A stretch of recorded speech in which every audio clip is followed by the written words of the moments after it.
Margot Robbie is heavily pregnant, as we know, but she's not out there posting these photos. She is trying to live a very private, normal life. You would think that the one time that as a woman you could get off having your body scrutinized would be during pregnancy. You would think that that would be the one time that you were allowed a little bit of grace. Something I want to talk about that just has me absolutely raging. Margot Robbie is heavily pregnant, as we know. I don't think anyone knows exactly how far she is. 6, 7, 8 months. Who knows? Who cares? Knows? Not our business. I mean, you might remember we spoke about this when there was the pat photos of her in Cannes getting off the boat and she had a bit of a bump showing and everyone was like, Margot's pregnant. It's her pregnancy announcement. And look, very happy to confirm, because I know you've all come here for that, Margot is pregnant. But that was not the conversation we had when those photos came out.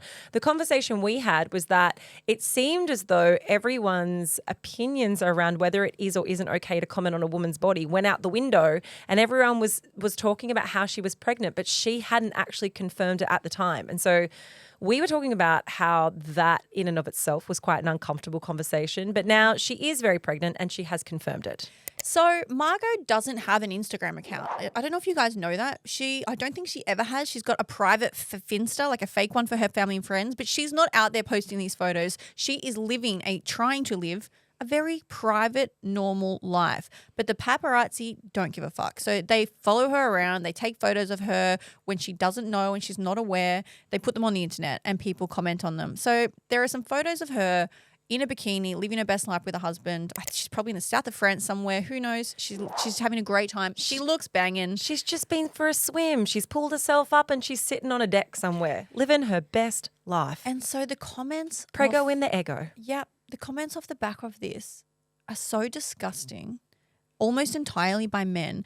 But there's a social media influencer on Instagram called Alex Light. She's body positivity influencer, and she posted a video off the back of this that has gone pretty viral. So I want to play that for you, and she lists out some of the comments that people have been saying about Margot Robbie's pregnant body. Margot Blobby. F her husband for messing that up. She was a 9 before, now a solid 5. Body is clearly destroyed, but the beauty of life is unparalleled. That comment gave me whiplash. She's got the wide pregnancy nose now. Definitely over for Harley Quinn. Gross. I would never let my girl get that big when she gets pregnant. Well, there goes that.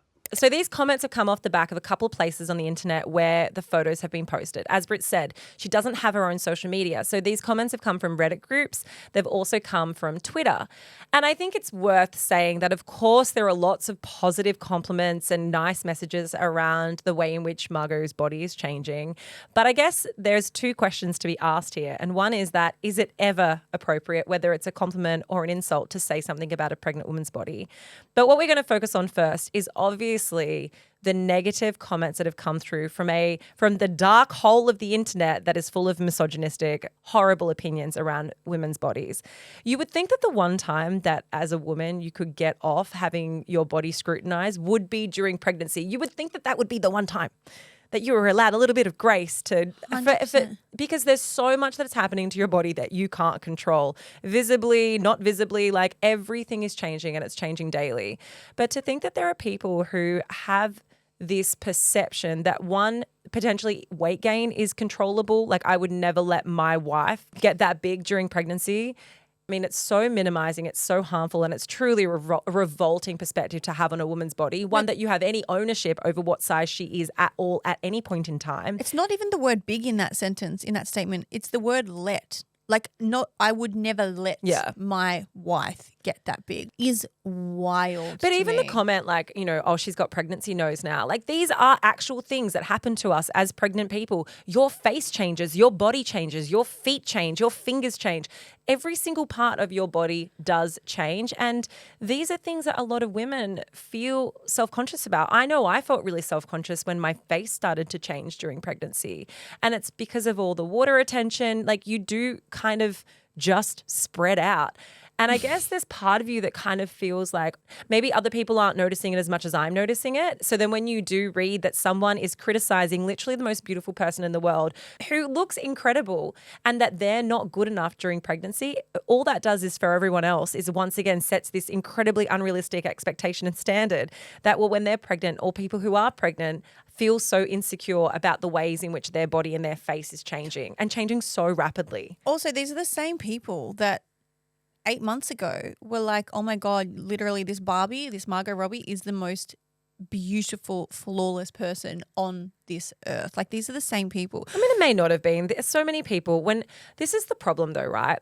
When you were put up so high on a pedestal, as Margot Robbie was during the time of her being Barbie, being the lead character in that movie, she was praised as the most beautiful person in the world, the most beautiful female in the world. The problem with being labeled that is that there is nowhere else to go but down. And so even at that time, there were so many people who would say, oh, she's plain, she's this, she's that. The commentary on one half were people saying how stunning she was. And then there were so many people who online were criticizing or critiquing the reasons why they thought she was not deserving of that title. And so all that's happened now is that because Margot is pregnant, it's not possible for her to uphold the own standard that she is being held to. She's no longer being seen and being treated as though she's the most beautiful person in the world because of the ways that her body has changed and it's out of her control. I recently read this exact comment from Adriana Lima, who literally, she actually had the title of the most beautiful woman in the world. She was a Victoria's Secrets model. She's a supermodel. She's stunning. She recently said, I never want to have that title again. I never want anyone ever to call me the most beautiful woman in the world, because you cannot maintain those expectations and that people put on you. Like, you don't even put them on yourself. But she's had multiple children. She's fluctuated weight. And the second she does, she gets absolutely crucified for it. But it's even even the people that have tried to put a compliment in are hilarious. Body is clearly destroyed. But the beauty of life is unparalleled. Like, as if that makes it okay. Like, if that lasts, the beauty of life negates the fact that you just said she has destroyed herself. It's so, it's almost comical if it wasn't so offensive. Yeah, and if it wasn't so dangerous. I think the other part of this is that it once again feeds into the narrative that women are the most beautiful when they are, and I don't want to say the word because it sounds so outrageous, but when they're unspoiled. Like, mums, middle-aged women are not as beautiful as young virginal 20-year-olds. That's the social conditioning that we've been all led to. But I think it's really important to outline the fact that it doesn't matter what a woman does. It doesn't matter whether she's pregnant, whether she is not pregnant, whether she chooses to go childless. There is criticism regardless of what choice is made. And we've seen this with, if you don't have children, you're a childless cat lady. If you do have kids, then you're spoiled. Like, you've ruined your body. Yep. If you let yourself age gracefully, you're old and unattractive. But if you stop yourself from aging gracefully, you've had too much work done. Then if you do try to have children and it's with a surrogate, that you're selfish for not wanting to ruin your body. But if you decided to carry it yourself, you've ruined your body. Like, there is no way for a woman to win. Does that happen in real life though? Like, to take this away from the celebrity nature of it, obviously conversations about women's bodies, we are all constantly thinking about it. We've been brought up with diet culture and whatnot. It's something that I think takes up a lot of space in most people's minds. When they get pregnant, I can only imagine that would be something that would be pretty much at the forefront, something that you're thinking about pretty regularly, like, my body's changing. Like you said, you go through all the changes of your hand, your nose, blah, blah, blah. Are people making comments in real life, or is this just celebrity focused? No, I would say that pregnancy is the one time in a woman's life where collectively it's like all bets are off. It's almost as though being pregnant, visibly pregnant, it's an instant allowance that people feel like it's okay to make a comment about your body. Because you would never say to someone who is a bigger size, oh, like, wow, gosh, you're big. But you would say that to a pregnant woman, not you specifically, but people do. I think that pregnancy is probably the one time I experienced in my life where I noticed how okay the majority of people were with commenting on the way I looked. And it's as though I wasn't supposed to be pregnant because you're pregnant, like, you can't control that, so I can comment on it. And it works in both sides. Like, it worked in terms of people saying how small, and I don't want to be like, I was really little during pregnancy. For a long time there, I was quite slim, but I had a belly, and people would always comment on how slim I was still during pregnancy. For me, that was super triggering because Marley was really, really small and I'd already had a miscarriage. And so every time people would be like, but you're so tiny, I was like, I know, I'm probably going to have another miscarriage. So cool, thanks for reminding me. And it just built this fear in me that there was something wrong. And so every time I would go back and I would get checked and she was measuring a month smaller than what she should have been at that point in time. And Marley is tiny. She's the same size as Lola. She's tall and skinny, but she's a tiny baby and has always been underweight. That's just her build. Nothing has changed.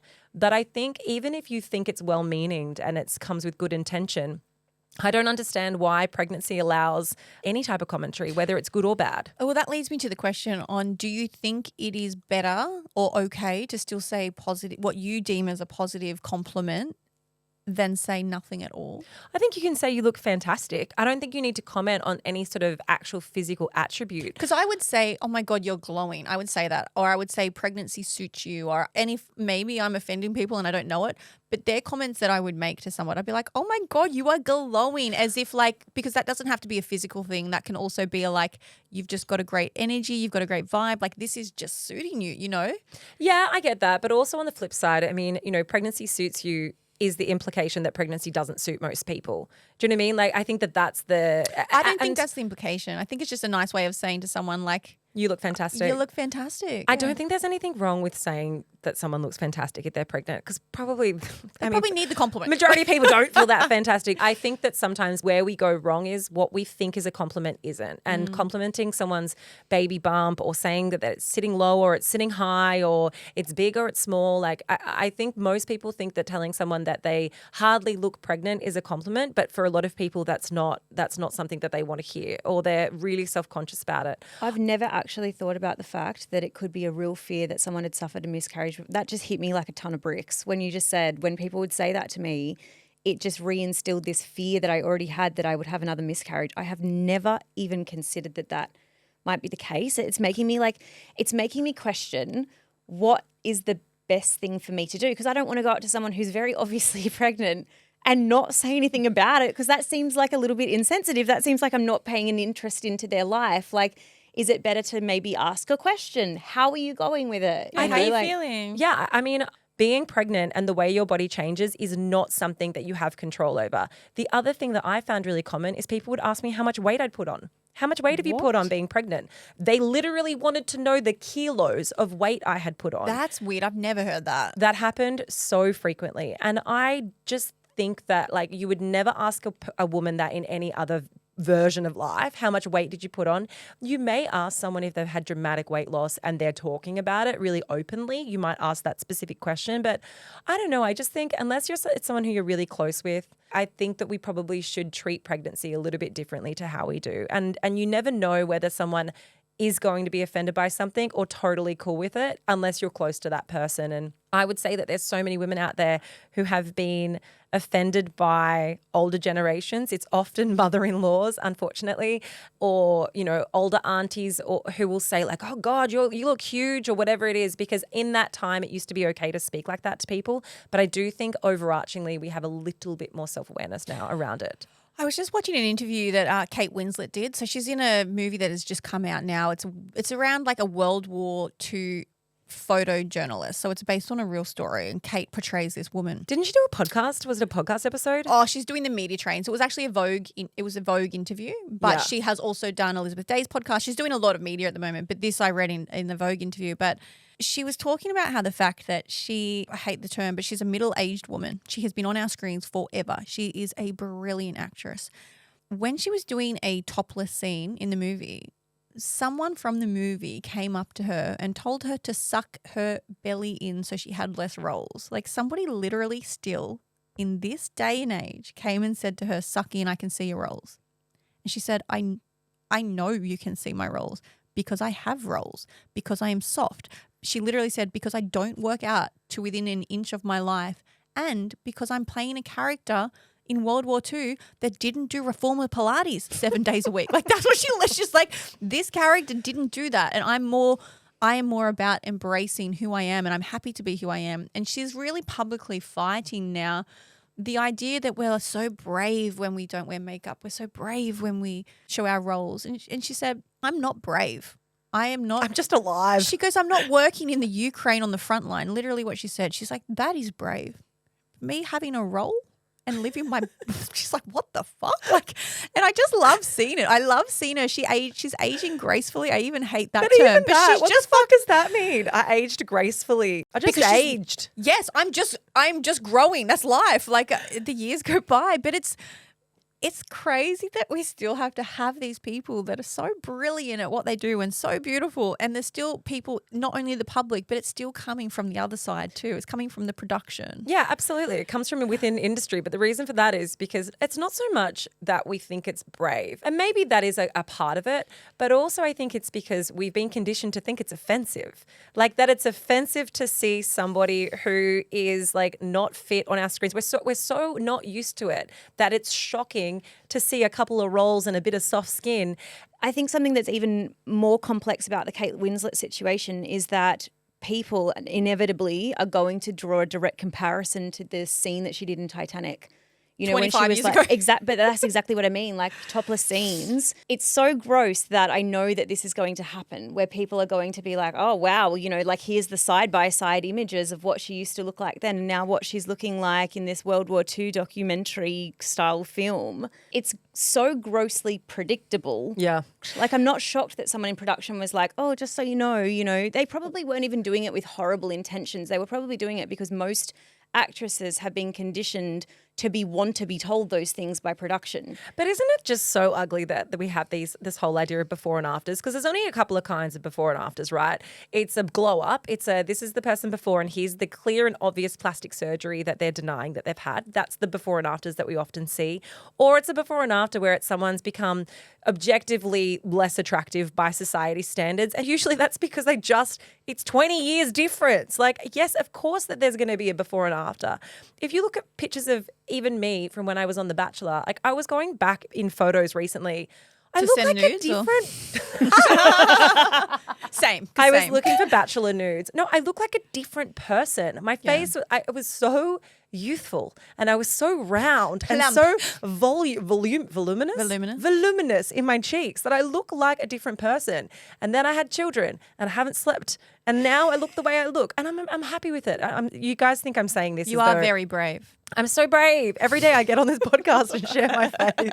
But no, I think like the standards are we all know they're so unrealistic, but I think it's so important to kind of do those comparisons, like we said, where you're like, okay, well, if you don't have kids, what's the backlash? If you do have kids, what's the backlash? If you get plastic surgery, what's the backlash? If you don't get it, then you get old, what's the backlash? Like there really isn't a place that as a woman you can go to without experiencing some sort of commentary around how you didn't do it well enough or how you could do something better or change something about yourself. I love that she sort of went down this track. Instead of labeling her actions as courageous, she suggests alternative descriptors. She literally said, let's come up with some other words like relief at seeing normal women feeling joyful on the screen. But on the flip side to this, and I don't want to contradict what she has said and what Kate Winslet feels by this, because it must be very patronizing to be told that you're being brave for simply presenting yourself as you are.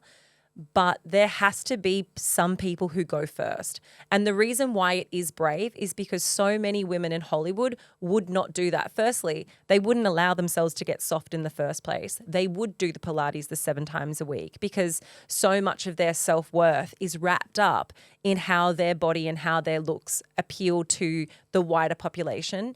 And I think that in saying, I don't want to say it's brave by any means, but I think that there isn't enough visibility of it on our screens, and that's what makes it seem brave. See, I think this is very interesting when you talk about these new technologies that are being used on things like, and this has not been reported because the people who do this type of editing are under the tightest NDAs in all of Hollywood. It's really obvious to me that it exists on Morning Wars, the TV show with Reese Witherspoon and Jennifer Aniston. They have this there's an actual word for it. It's something to do with like visual effects. Essentially, it's photoshopping each individual character if they have it in their contract. It's really, really expensive. That's why only some people can have it. It's so obvious if you go back and watch Morning Wars that Reese Witherspoon and Jennifer Aniston both have it and no one else in a lot of the scenes do, because you will see normal skin texture on the person next to them, and right side by side you will see that they are absolutely flawless and they are photoshopped within an inch of their life. And there are people whose entire careers are to fix, and I'm putting that in quotation marks, to fix the imperfections of these actresses. And the kind of double-edged sword of that is that they feel as though they have to look like they did 30 years ago to keep getting the contracts of being the main actress. But And I so hate it's like, that because Reese Witherspoon is the one who has her own production house and creates these opportunities for women who are quote unquote middle-aged. So then trying to appear or present as though you're younger than what you are is kind of the antithesis of that. So it doesn't, for me, that's a contradiction that sort of goes against the values of what it is that they're trying to create in the first place. And like you said, someone has to go first. Yeah. So it's like, are they risking not getting the opportunities because people are going to comment things like, oh, wow, they're past their expiration date. I don't want to see them on my screens anymore. I'm not going to watch their shows. I'm not going to watch their movies.